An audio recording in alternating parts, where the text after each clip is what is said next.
the Leafs scored 3 goals on 5 shots on Corey Schneider. Yeah, I thought Corey Schneider was good. I know, and then they scored another goal on, the Devils' backup name is... No, let me, it's a principal thing. Scott Clemenson. Keith Kincaid. Keith Kincaid, I knew it the whole time. Hi, everyone. Hello. Austin Matthews.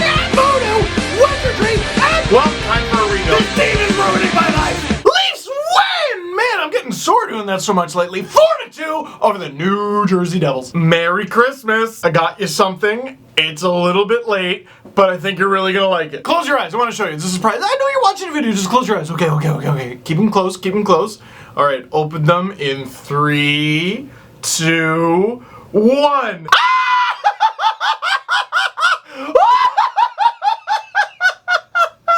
Okay, close them again. Close them again. Okay. Close them. Okay.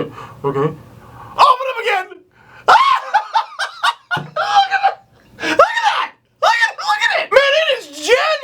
How? We'll get to that a little later, but I'll tell you how the Leafs have the most goals in the first period in the entire National Hockey League. The game starts slow. It actually starts a little bit slow. No goals for almost half a period. Toronto on the power play. Dr. Dre in the building with a chronic goal-scoring problem. 1-0 Leafs. Nazem knows it's Friday night. What comes after Friday night, Nazem? The Dreekend. Now the Devils have a power play and they have a chance to tie it. But old Corey St. Nicholas gives the puck right to downtown Connor Brown and he puts it in the back of the net. Oh, that's embarrassing. 2-0. What's amazing is that is not even the most embarrassing thing a goalie did last night. At least Corey Schneider looked like he was kind of playing it outside of his net like a normal person. Mike Smith gave it away in overtime in the middle of his own crease. And I know it was a little lucky, but guess what? Connor Brown put himself in a position to be lucky, and he has his 9th of the season. That's right, Connor Brown. One of the rookies who you forget is a rookie because he played last year. It's hard for Connor Brown to get recognition, even though he's playing on Austin Matthews' line, because we hold him to the standard of William Nylander, Mitch Marner, and Austin Matthews because he's also a rookie. But he's on pace for close to 20 goals and close to 40 points, again, as a rookie. And he's 22, so he's not a rookie, he's a rookie! But enough about him. Just kidding, a minute and a half later, his line is on the ice again. Zach Hyman being a very unpleasant individual in front of the Devils' net. Austin Matthews bangs the puck in for his 21st goal of the season. His goal count can officially drink in the States. Celebration! 3-0 Leafs. What are you doing to Zach? Kyle Quincy getting upset and cross-checking and pounding on Zach Hyman in front of the net. Guess what? It's another Leafs power play. Guess what? Buzz Lightyear to the rescue. And can you Kyle Quincy the score now? It's 4-0. Forgetting that in the middle of that, the Leafs chased Corey Schneider. Keith Kincaid is like, I'll stop them, and then no. But now here's the problem. The Leafs got 5 shots on Corey Schneider in 14 minutes and 40 seconds. That's not a very good shot count, but luckily 3 of them went in. Then Keith Kincaid came in and played 43 minutes and 26 seconds. That is just shy of 3/4 of the game. And he only had to face 9 shots. Meaning for the final 3/4 of the game, the Leafs only had 9 shots. This is what confuses me about the Leafs' inability to hold leads. They are clearly the best offensive team in the National Hockey League in the first period. And then the Leafs playing the way they do that makes them so successful. Look at their lead, which they have almost every game now, and they go, you know what? Let's stop playing that way. Now, a little asterisk though, the Leafs were playing the front half of a back-to-back. They got Montreal tonight.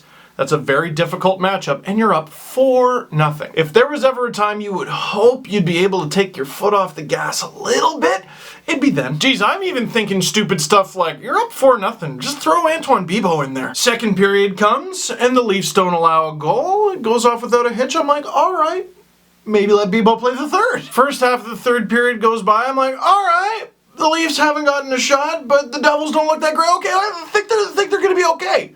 Maybe put Bibeau in net. Then the Devils start picking it up, and I'm like, okay there, Freddie. Devils power play all right there, Fred. P.A. Parentovechkin puts the puck in the back of the net, breaking the shutout bid on the power play. He's having himself another good season. Who'd have thunk it? And all of a sudden, I don't feel so safe. This is the thing about being a Leafs fan this season. And not just this season, in general. It's 4-0, and I tweet, does any Leaf fan feel safe right now? And everybody said no. One adorable Devils fan was like, have you seen the Devils? You should feel safe. And I'm like, the Leafs literally coughed up a 3-0 lead the last time they played you. John Merrill scores. Jesus, take the wheel. His first of the season, of course. Got some mad scrambles in front. Ah! Final buzzer. 4-0 leads. They're so secure, right? So, The Leafs now play the second half of a back-to-back against the Montreal Canadiens. Yet again, I swear they seem to do that all the time. And the Canadiens have been practicing in the Leafs practice facility while the Leafs were in New Jersey. Seemed a little bit silly, but that's just how the schedule works sometimes.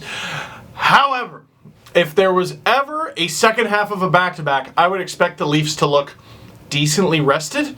It'd be this one. You're coming back home, you get to sleep in your own bed, not to mention you mailed in the final 45 minutes of the game! Except for Freddie, arguably the most important player in this equation. But, at the end of the day... Oh my god! So, here's the thing everyone keeps saying about a playoff spot for the Leafs, okay? It's early.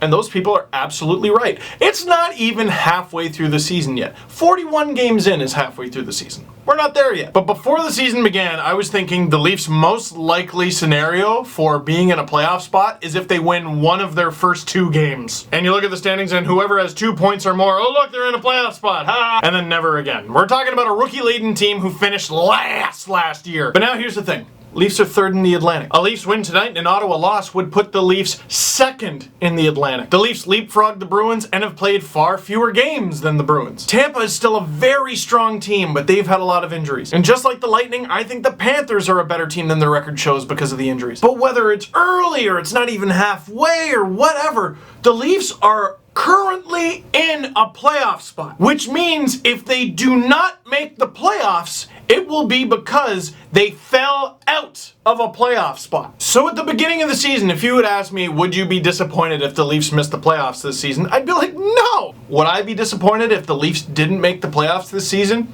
You're damn right. I know it's going to be hard. A lot of the guys in the lineup haven't even played an 82-game season before. Maybe some of the players will fizzle out. Maybe Freddie Anderson will stop playing like 2013 James Reimer times Curtis Joseph. But until those things happen, the Leafs are in a playoff spot. There's one lead I hope they're able to hold on to. And if you make the playoffs in the Atlantic Division, you know what team you might run into down the line? The Montreal Canadiens. Show me what you got, buds! So that is it for this one. Thank you very much for watching. Click like if you like this video. Click subscribe if you really liked it. Tell all your friends. Got a couple new videos up on the Steve Dangle blog. You should check those out. Wrote a really long trade tree about Tom Curvers if you want to make yourself feel bad.